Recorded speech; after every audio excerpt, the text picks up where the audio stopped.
Security forces have opened fire on anti-military protesters in Cairo, killing at least 3. Egypt's health ministry says the total number of casualties following days of renewed violence now stands at 14, with 700 reported injured. Let's go live to Wael Eskandar. He's a local blogger and journalist in Cairo for a look at the recent developments there.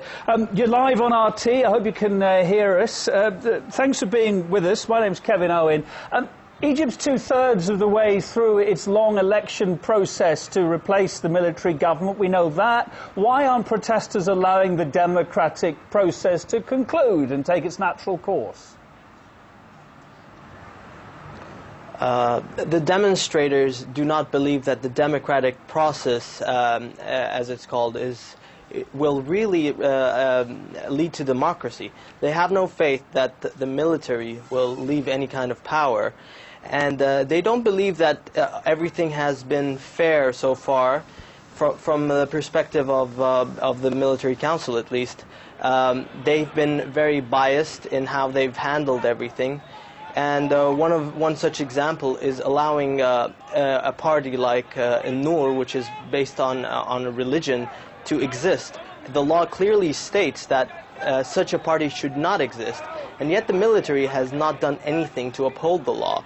And so in a sort of environment where there is no laws, there are no laws being upheld, how can we be even sure that the democratic process will take place? Particularly because even the parliament, the powers of the parliament are being negotiated by the military.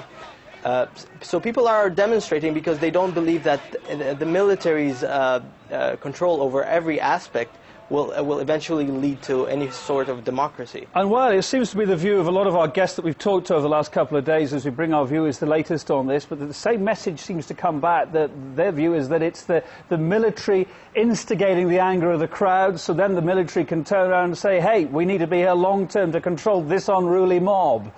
Can you see the reasoning there? Oh, absolutely. In order to see the past events, we must really look at the context of these events over the past 10 months. And the fact of the matter, it might be shocking to some, that not a single month has passed without the army creating some sort of violence, some sort of violent act, killing people, dispersing protests.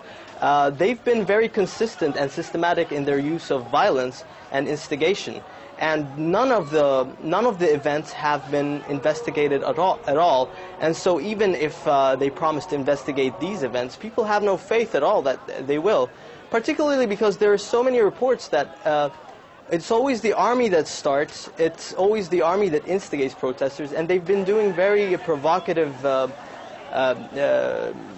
things like detaining a lot of women and beating them. One of the military personnel, he was doing really horrible like signs with his hand and holding his privates and doing a lot of really provocative things.